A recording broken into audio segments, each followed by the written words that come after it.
watch that first. I'll put the link in the description. But yeah, so I'm not really sure where I finished in that video. Like, I really should have watched the video at the end just to see where I was at before I started filming this. But I think I hadn't started medication yet. So if you don't want to watch the full video, the first one, I will just give everyone a quick rundown of what happened as fast as I can. There was a lot that happened though. So last year, on March 1st, I was in hospital with an abscess on my butt, so a perianal abscess. Disclaimer, don't watch this if you're not wanting to know about my health, and it gets kind of gross. Like, I'm gonna be real with you guys, it gets pretty nasty. I try not to go into so much detail because obviously it's like that's my issue. But yeah, it does get a bit like ew. So if you get sick easily or you just don't like that, go watch another one of my videos, not this one. But yeah, so basically March 1st last year, 2020, I was in emergency. I honestly didn't think that I didn't think anything of it really. I had googled a few things and been like, oh yeah, it could be an abscess, whatever. Oh my god, literally 3 days of pain. Then I was like, okay, maybe I should go to the hospital, because the doctor was like, no, you're fine. And so yeah, went to the hospital, had an emergency surgery, got it drained, and we are now a year past. We had like a year between that time, and it still hasn't healed. So anyway, so I had that, and then it didn't heal. I got like fistulas from it, which are like infection tunnels, and then I had a seton put in, which is one of those like red rubber band looking things that are actually not rubber bands, they're more like zip ties. So I had one of those put in, and then I've had like a couple more procedures here and there, but nothing as significant as those. And then soon after I had the seton put in, I got another abscess, and then I had to have another seton put in. The new seton is actually recent. I only just got that like a month or two ago. Whenever my last surgery was. But yeah, so I'm doing better. You can probably tell from my most recent videos, I've kind of put on a bit of weight in a healthy way, and I'm looking a lot more alive, for lack of a better word, besides healthy. Like, I just feel like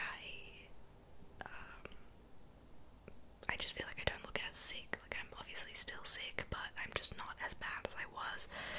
I do still get like really tired, like really, really, really tired, and also I get like stomach problems still, but they're just not nearly as bad as they were.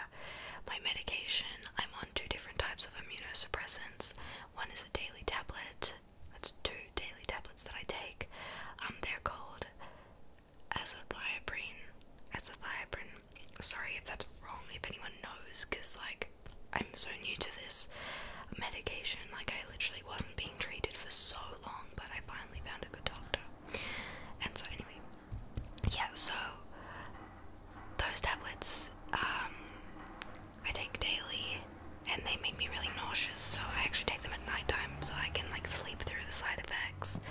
And then the second type of medication is biologics. So there's like a pyramid in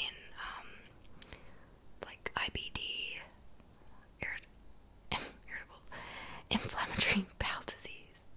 There's like a pyramid of medications, and it basically starts off with like the basics, which is like antibiotics. And last year I was on antibiotics for 8 weeks straight, and it did nothing, and I didn't know that that was really bad for you.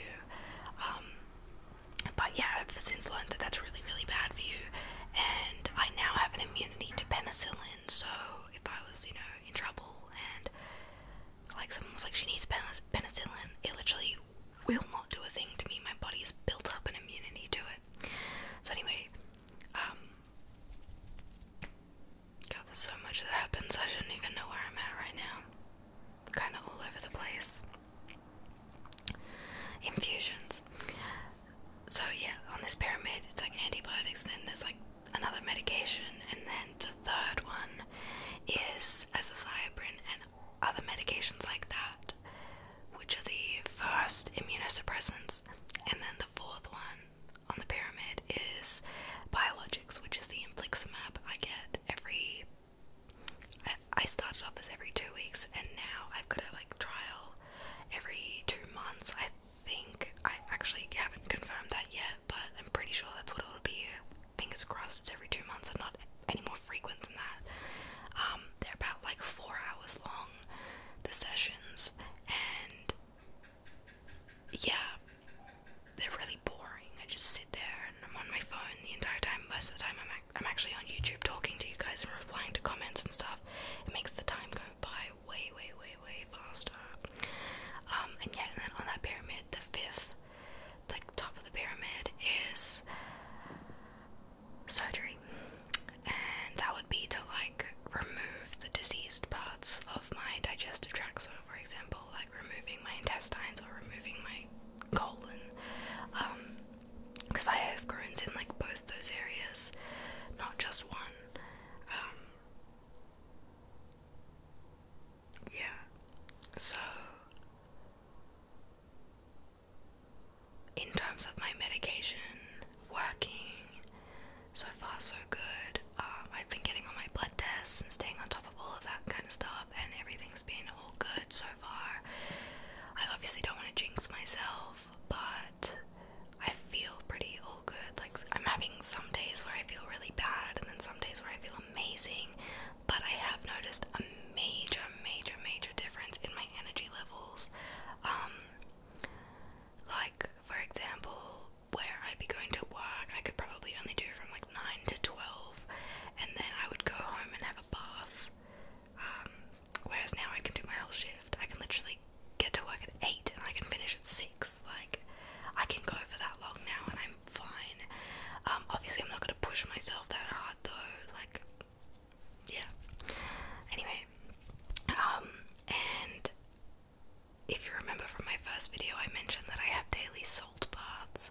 I still do that because the setons I have in place keep everything open, which is so nasty when you think about it, but I'm just so used to it that it's normal and they're just a part of my body now.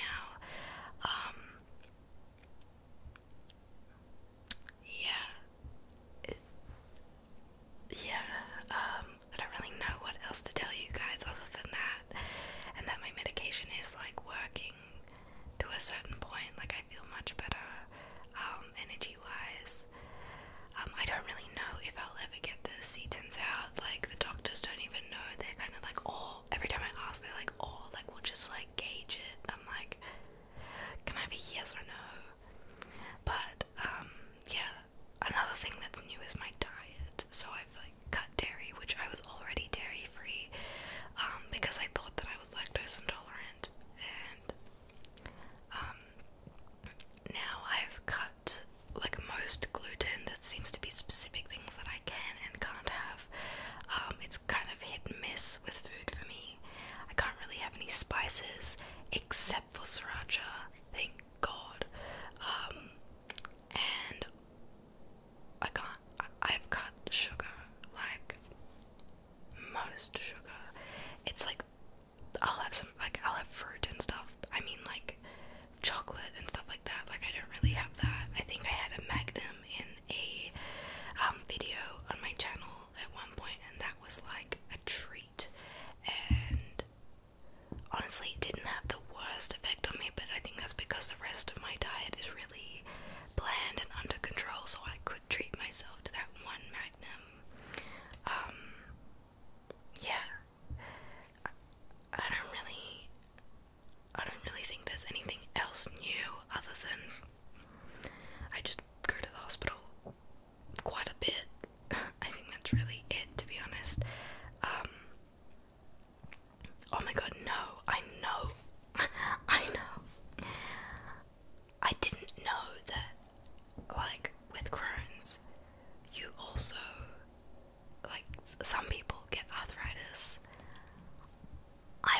those people.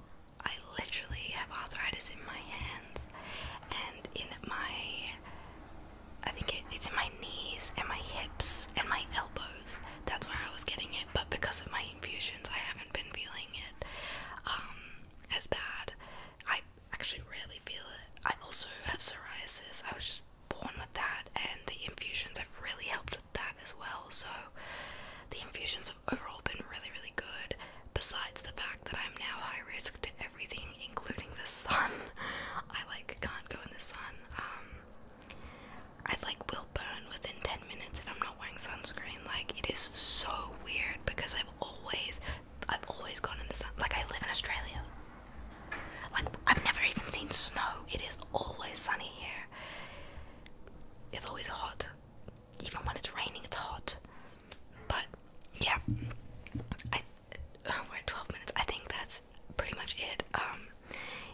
If I've missed anything that you guys have asked me in the comments previously, please comment them down below. I'll try to answer them as best as I can.